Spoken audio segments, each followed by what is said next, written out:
La Bible dit-elle qu'il y a un endroit merveilleux qui attend le croyant. Depuis la nuit des temps, l'homme a toujours eu des questions en relation avec la mort et particulièrement l'au-delà. Même si la plupart des gens laissent entendre qu'il n'y a rien après la mort, beaucoup se ravisent devant l'imminence de leur propre mort. François-Marie Arouet, mieux connu sous le nom de Voltaire, disait, lui, qu'il ne faut jamais penser à la mort. Cependant, le docteur Tronchin, qui a assisté à la mort de l'écrivain, disait qu'il est mort dans un état de désespoir et de démence des plus affreux. Même l'infirmière qui assistait à ce terrible spectacle aurait dit par la suite « Pour tous les trésors de l'univers, je ne consentirai jamais à voir mourir un autre athée. » L'expérience difficile de Voltaire confirme ce que la Bible dit.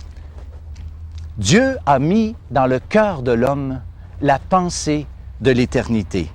En effet, seule la parole de Dieu possède une telle autorité pour parler de l'au-delà.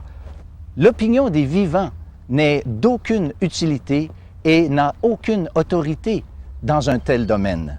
Cependant, le Christ, lui, en a parlé avec une autorité inégalée. Il avait l'autorité de dire, par exemple, à ce brigand mourant à côté de lui, « Aujourd'hui, tu seras avec moi dans le paradis. » Eh bien, si cette parole n'est pas vraie, nous sommes obligés de taxer le Christ de menteur.